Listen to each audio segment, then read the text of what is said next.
当个好人，有意见不说就是最大的残忍。欢迎收听 CP 有主见，请踊跃发表意见。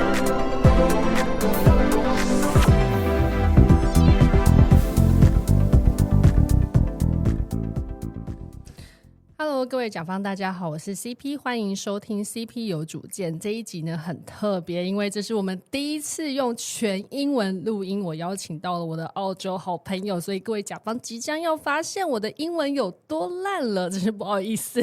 好，如果说就是你接下来发现我的英文真的是讲得很好笑，或者是我用词文法就是0分的话，拜托不要来纠正我，我非常清楚的知道这件事情 OK， 但我会尽我的全力。好，然后呢就是来访问我这位澳洲朋友。那为什么邀请他呢？因为现在就是数位游牧这个名词非常流行嘛，所以我本人也是一直被政府邀请，就是到处去讲数位游牧的主题。那我就想说我来邀请一个真的是一个做数位游牧很多年，然后他一直在各国就是亚洲各地就是工作的一个全远距的工作者。然后我之前其实有在我的LINE社群跟我的粉专提过他几次了，然后我想大家对他的生活也非常好奇，那我就不如邀请他本人来上我的节目，虽然说这对我来说真的非常挑战啦，但 anyway 就是好 OK， 我接下来要用英文咯。好 OK， It's very good to see you. Hi Fred, can you introduce yourself to my followers?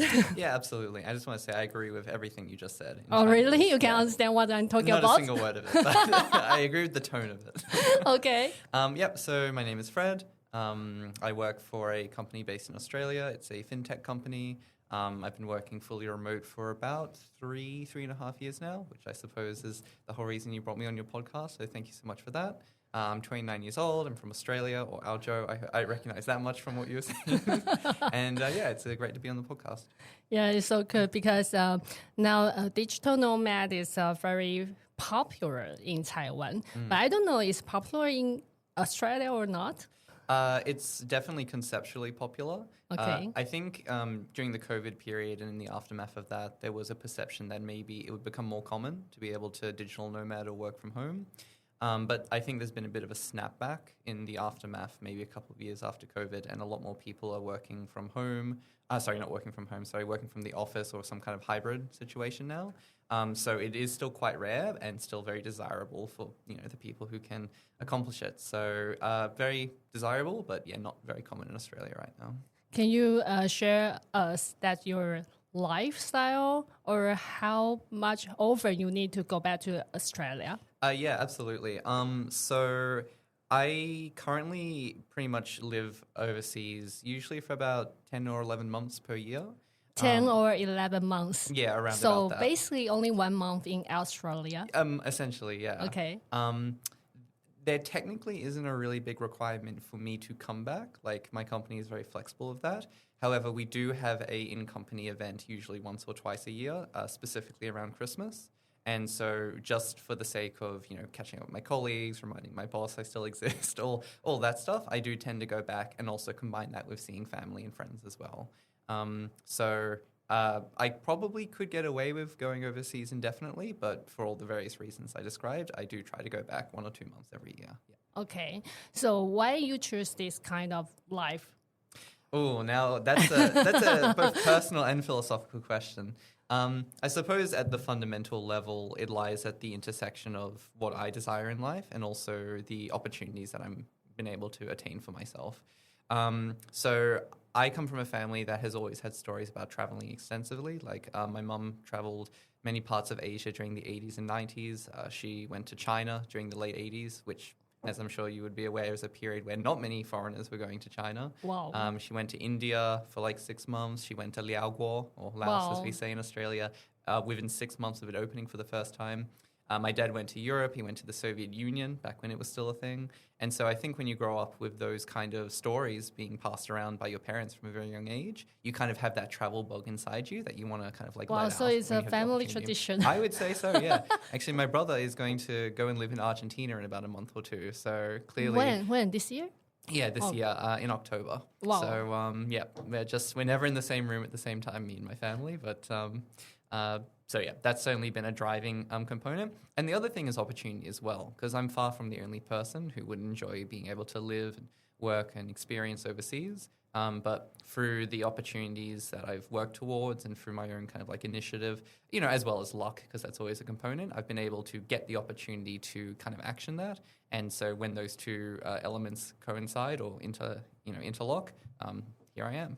So the remote work opportunity is easy to get in Australia or not? I would say it's not particularly easy. As I mentioned before, during COVID, there was everybody was working from home. Yes. And, in the immediate aftermath of that, I suppose there was like a period of flexibility where maybe there were more opportunities to kind of, work from home or work remote and kind of do your own thing. But there's been a snapback in the past few years for various kind of economic and political reasons. I'm sure it would be similar here in Taiwan. So calling, pulling back to the office right now? Yeah, exactly. And so as a result, for example, I work in the tech industry. Mm-hmm. It does tend to be on the more flexible side of the different industries. But generally, the most common iteration of that is hybrid. So you might work from the office or be expected to work from the office 3 days a week, and you might be able to work from home 2 days a week. So it is more flexible, but for someone like myself who wants to kind of like work overseas or have that traveling experience, having to be in the office 3 days a week completely, annihilates that possibility. So currently in Australia, I would say it is quite rare. And when those opportunities do arise, they're often, very heavily there's a lot of competition to be able to accomplish that. So I would say probably less than 1% of people in Australia would have the opportunity that I have right now. Yeah. Well, can you share that why you get the opportunity? I'm very curious. Well, again, like I said before, it kind of lies at the intersection of opportunity as well as my own initiative working towards that. I will say that I didn't wake up one morning and say, "Oh, this is what I'm going to work towards." However, I was very attracted to an industry that just so happens to be very receptive or appropriate for that kind of work. So as I mentioned, I work in tech, specifically in data science, data engineering, that sort of thing. And because all that stuff can be done on a computer, it's much more open to the opportunity to be able to, kind of work remote than, for example, a job that involves like manual labor or like working in a hospital or, something like that. Like a lawyer. Exactly. My sister. Yeah, exactly. I was just about to say like your sister. So part of it was just kind of working towards or into an industry that because of the nature of it, because it's fully digital and online, it does kind of allow for that. But the second thing, and this is where it comes down to random chance, I chose a company. It's a startup. It's a really fantastic company. And when I initially joined, they didn't actually have that as being part of their policy or part of the kind of the benefits with the company. During COVID, obviously, they expected everybody to work from home, so it kind of entered that kind of work remote position. And they were just one of the, I suppose, very few companies that also began to extend that policy beyond just during the COVID period and kind of allowed pretty much everyone to work remote as standard policy. So I think pretty much everyone in my company either exclusively works remotely or largely works remotely. Most people would just be working from home, but they're essentially accomplishing the same thing as me, just in a different approach or a different environment. So it was just lucky that I happened to pick a company that was so, I don't want to say generous, but let's say forward-thinking with their kind of approach to workplace culture. And I think it shows in the fact that our churn rate at the company is vanishingly low, and the employee satisfaction tends to be like extremely high. So yeah, it's a really fantastic initiative that they've kept going, and that's why I'm here today. Yeah, so I'm curious why you didn't choose stay at home and working, and why you choose travel around Asia. Specifically Asia, or just traveling in general? Because those are two different. Those will have two different answers. Okay. I can answer both of them, I suppose. So again, I've always had like a big travel bug, and prior to actually having this digital nomad experience or opportunity, I should say, I had traveled quite extensively. But there's a big difference between traveling for like 4 weeks in a year just on vacation and being able to really kind of dive into a different culture and kind of experience it up close. So again, when the opportunity arose, it was kind of like, well, I could continue to live here in Sydney, which is a very expensive city. Taipei is, this might shock some Taipei viewers, but Sydney is actually more expensive than Taipei. I've lived in other places as well, which we'll get to, like, the Philippines or Philippines cheaper? Oh, much cheaper. So if you look at it from every different angle, number one, it's actually significantly cheaper for me to live and work overseas as it is in Australia. So there's the financial element. Number two, again, as I said, I have a very strong motivation to travel and experience these different things. Family tradition. Exactly, family tradition. That's exactly right. And three, touching on family as well, because, everything comes with a degree of sacrifice. But I've come from a very supportive family who's been very kind of invested in my opportunities and has really pushed and encouraged me. And so the way I kind of see my approach to different opportunities in life is generally if you have multiple different possibilities of what to do, it often bodes well for you to pick the thing that is the most difficult to be able to accomplish or to be able to have the opportunity to do, and then to work backwards from there, okay? So from my perspective, being able to be a digital nomad is a very rare opportunity. It's very hard to accomplish. Being able to, example, rent an apartment in Sydney and live there, it's very easy. Okay, so you want to choose the difficult one? Exactly. Okay. So by starting with the most difficult one, let's say that I get sick of it, I get tired, I get lonely, whatever you want to say, it's very easy for me to work backwards to the easier one. You can choose that later. Exactly. But if I were to, say, live in Sydney in an apartment, and choose that pathway, it would be very difficult for me to then say, oh, I want to start working overseas, because then I'd have to work towards it, whereas the other one I can kind of work backwards. So I think that's the underlying philosophy, which just builds up to, I suppose, a justification for the fact that I just really like traveling. Okay, I see. Yeah. But I know that you need to get up very early, right? Yes, that is true. So one of the kind of tacit conditions, I suppose, with working overseas is that because I am working on a salary for an Australian company, that I should align as much as possible my hours with the hours of my company in Australia. There is a degree of flexibility to that, but generally just to kind of, reduce friction, I try to accommodate all my colleagues as opposed to the other way around. So I will work the same hours, just adjusting the time zone, if that makes sense. So right now in Taiwan, I start work at 7 and I end at 3, so not too bad. During daylight savings, which will begin in October the 1st or 2nd, I believe, I will be starting work at 6. Yeah, which starts to get a bit more brutal. And the worst I ever experienced was when I was working in Liaoguo. I was waking up at 5 and ending work at 1. Oh my God. So I remember actually going down to the lobby of the hotel I was staying to just kind of have a nice place to no work. one there. All the lights were off. So I turned them on, and then all the hotel staff were sleeping in hammocks in the lobby. I was like, I am so sorry. I did not know you were there. So generally because of that time zone difference, and this actually kind of answers your question from before about why I primarily choose to work in Asia, anything east of maybe Hawaii and anything west of perhaps Liaoguo or Thailand, it starts to become very unmanageable from a sleeping and... because the time difference. Exactly. Yeah. So one of my colleagues actually goes and visits his family in Belgium every so often, and I believe he has to start work at something like 2 a.m. or something Midnight. like that. Yeah, literally. Yeah. And then so I can imagine his friends might ask him out to go on for a party or something, and so his response hard. would have to be, oh, sorry, my bedtime's at 5 p.m., It's because your colleague will show up in the same time. You just want to communicate with them in the same time. Because, if you're overseas, that's kind of like an opportunity you're taking advantage of, but it shouldn't be the responsibility of others to adjust their meeting times to you. You should do everything you can to accommodate them. And so in order to kind of again, reduce friction and make sure there's none of those issues, I, accommodate my colleagues. But if you colleagues. don't have the first meeting, you only have the meeting after 10, in Taiwan time, will you get out late? Well... I think your boss are not going to listen to this.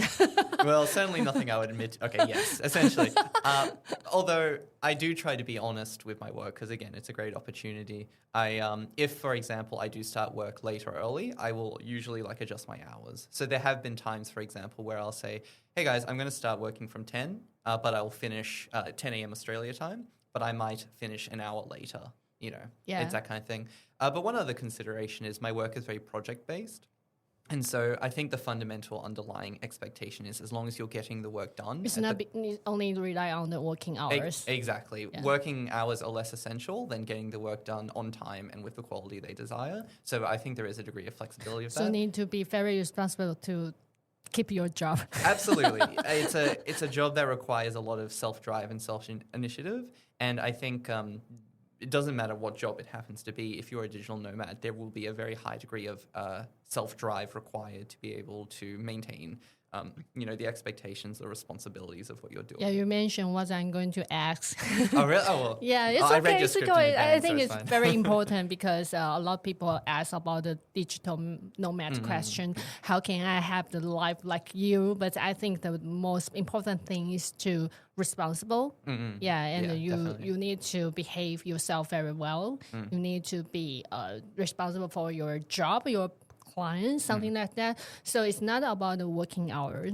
No. Yeah. The working hours to some extent are functionally irrelevant. Yeah. I think there's lots of statistics to show that like the correlation between the hours you work and the quality of the work isn't really there. It's just about how well you're able to manage your time and create the output that is required for the job in question. So yeah, I agree 100% with what you say. Getting a digital nomad position is only part of the thing. Or part of the puzzle. The actual part, the thing that people don't think about is that, well, how well will I be able to actively juggle living in a different country, a different culture, traveling, blah, blah, blah, with maintaining the requirements to kind of excel at that job. And that's a big consideration. Yeah, so please I need to remind everybody that Fred need to get to bed earlier. Yeah, I got to be a good boy. I'm not always a good boy, but in theory, I do have a bedtime, Yeah, because he needs to get up very early. There have been times my friends have said, hey, do you want to come out and drink? I was like, oh, sorry, it's my bedtime. It's 10. Yeah, you need to control yourself, Exactly. Stop yourself to go out late. Yeah, tears down my eyes as I get into bed at 10, but whatever. Cool. Then I want to know about the big challenge you face to do the remote job. Yeah, absolutely. Except for the time difference, how do you communicate with your colleague, or you don't have chance to face talk? Right. I do actually have something in mind, but I will respond to what you raised just now. Communication is an issue because, again, I align my time schedule. So as long as there's an internet connection, which is the primary thing I look for in the places I go to, I always triple check, quadruple check that there is a strong Wi-Fi or internet connection. Oh, okay. Yeah. So it's hard to work in coffee shop? I can work well, I'm talking about on a more holistic level. Like there are countries like Liaoguo where good Wi-Fi was hard to come by. Okay. But yes, once I'm in like a country like Taiwan, then it's a trivial issue. And that's why I've spent so long here, I suppose. So communication with my colleagues really isn't too much of an issue because my hours are aligned with them anyway. You are right that there is a missing element from not going into the office and seeing them every day. Sometimes issues that might have been resolved like that, like, with a quick conversation by turning around in my chair, can become a lot more difficult because, I message somebody, they forget about it, I forget about it, they come back. Like, there can be a bit of like You need to back and forth. Yeah, there's a very annoying back and forth, which I'm sure a lot of the listeners, would be very well aware of. But I think one thing to consider is that this wouldn't be any different regardless of whether I was working from home in Australia, right? Like, there's no additional impediment by me. It's the same thing. Exactly. Yeah. So I wouldn't say that me being a digital nomad is necessarily adds any additional kind of like issues that would not be becoming more commonplace in our increasingly working separate from one another world. I would actually say that the biggest challenge that I've experienced as a digital nomad is kind of balancing the requirements to maintain a full-time job while also balancing the other side of things, which is kind of, living in and integrating to a different like culture and a different society, Because when you're working from home, okay, maybe you're working the full 8, 9, 10 hours, whatever, but you come back to your house, it's clean, everything is where you want it to be, you have your favorite store downstairs, you have the internet all linked up, no problems, okay? And when you're traveling, there's a lot of insecurity. You got to book hotels, you got to book flights, blah, blah, blah. But you're 100% focusing on vacation, relaxation, and fun. So in the way that being a digital nomad is the best of both worlds, in that I get to work a full-time job and travel, it's also the worst of both worlds. Yeah, I know. You know what I mean? I know. Because I get the insecurity of being in these like really unique but very different places with not knowing the best food to eat or the best places to go to, or not having like nearby social kind of connections, but also with having to maintain a full-time kind of like salary job. Yeah. So balancing those two elements and not getting burnt out on one end or the other, I actually find to be the most difficult part of being a digital nomad. Yeah. Then you have any tricks to share with us? Ooh, tricks. I do. Okay. Well, one element will just be a degree of like personal resilience kind of thing. If you're kind of insecure in your job, being a digital nomad isn't going to help. If you're insecure with traveling, that's also not going to help. So I think if you do want to pursue this path, you need to kind of feel like that you're already secure and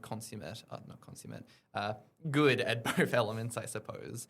But in terms of actually applying it on the ground, experience does start to play into it. Like, I definitely made mistakes at the beginning, like, not checking carefully the Wi-Fi situation of the place I was staying. I know. Or things like that, or just not doing, like, a good enough research. So over time, you start to learn some, like, tricks of the trade, what to watch out for, that sort of thing. And you start to build up, like, a greater level of kind of experience, resilience, different things like that, yeah. So I think it is just a product of kind of exposing yourself to that kind of stuff more and more. And also, just being kind of like flexible with how things might happen. Like, for example, maybe you have like a plan to go somewhere within the country. So that's the travel part of being a digital nomad. But maybe you get dropped a new project, which is really important, needs to get out the door. Maybe you just need to delay it for a week, It's something you would never do if you were just traveling because you don't have that much time. But when you're a digital nomad, you have the time for it. Or conversely, maybe there's something at work that, needs doing, but there's a really rare, like, once-a-month opportunity to go see something. This actually happened to me in Japan, by the way. What kind of things? There's a very famous place in Shikoku, which is one of the southern islands of Japan, in a place called Naruto. They have this really amazing whirlpool in English, or maelstrom. I'm not sure what the Chinese translation of that is. It's where the water goes in a giant spiral. Okay. It's one of the world's most largest and fantastic of those, and it's only as big as it is maybe once a month because it's based on the moon and the tides. And I had like a meeting, for example, that I need to do with work and stuff, but I realized that was the one day that I could go and see it at its peak.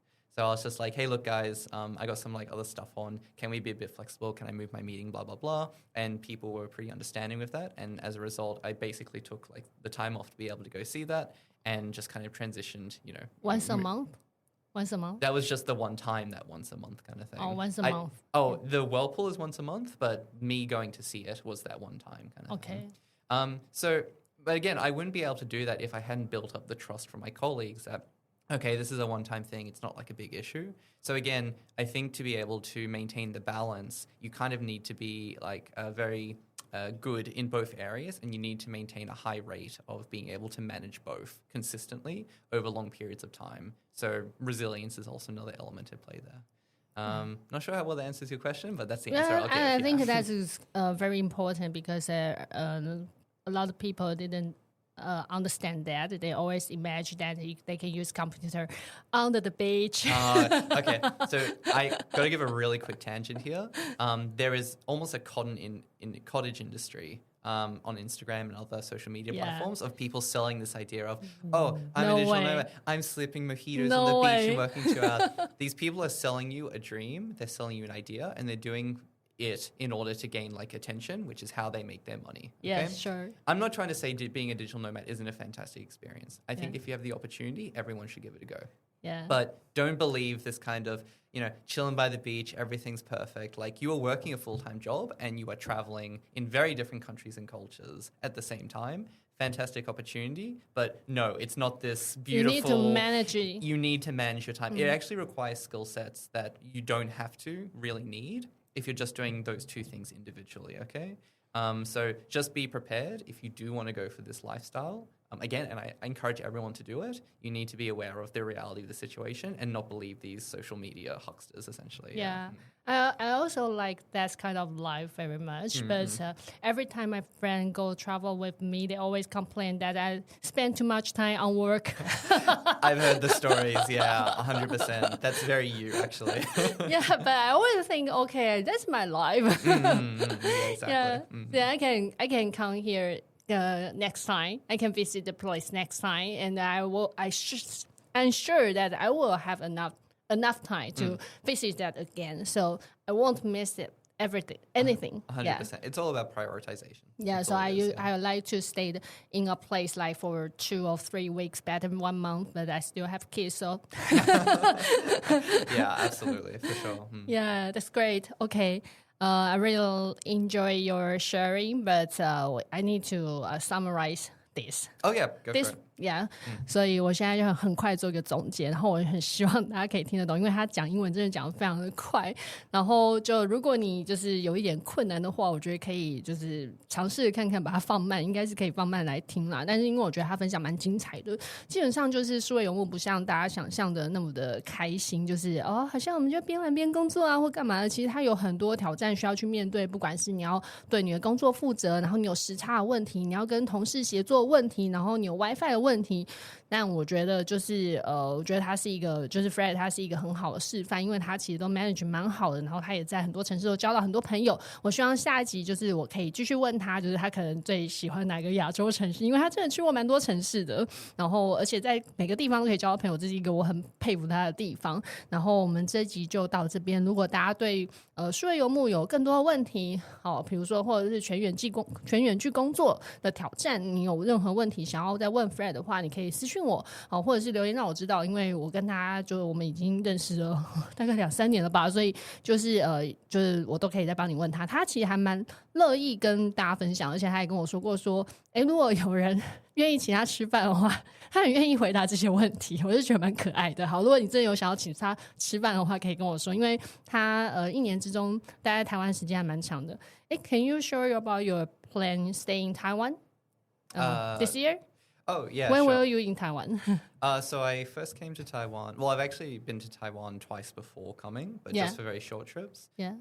But I came for this stint back in January. Yeah. Yeah. So I think it's been about 9 months now. Yeah. And I'll continue to stay here. I am going on like a vacation, like an actual vacation, not a digital nomad vacation. Finally take your annual leave. Yes, exactly. Got to use it up. It's been building up for a while.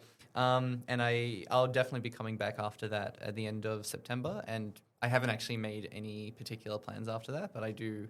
I'm pretty keen to stay in Taiwan for the foreseeable future. So if there is someone want to treat you a dinner? Oh, well, I mean, I come into this podcast for free, so maybe that someone's you. But no, I've lived in a fair number of countries and lived and worked in a fair number of countries over the past few years. And personally, from a livability point of view, Taiwan has actually been my favorite. So I've actually spent longer. Yes, good job, Taiwan. Yeah, you got a lot of fans from Taiwan.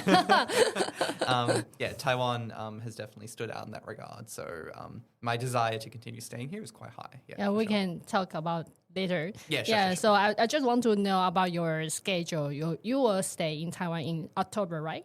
Yes, I'll be here in October. November is not for sure. Well, I am thinking of doing a trip to Japan, but it would be like a short trip just because I really like to see the autumn leaves. But the chance of me being around November, at least at some point, is extremely high. Okay. If anyone stay in Japan, please text me that. Yeah, please hit me up for sure. I'll give you any advice you want in exchange for a cup of coffee. So yeah. You heard that. I think in mid-December I'll probably go back to Australia just because that is during the Christmas party near for my Christmas, work, yeah. and because I like to spend Christmas with my family. Yeah, sure. But yeah. 2026, I have absolutely no clue. I don't think that far ahead. Okay, cool. Thanks for Fred. Okay, we can see you next one. I'm keen for that. Yeah. 好，谢谢大家。谢谢大家喜欢的话呢，请到 Apple Podcast 给我5星好评，然后留言给我一些鼓励哦。然后我们这集就到这边，谢谢大家，拜拜。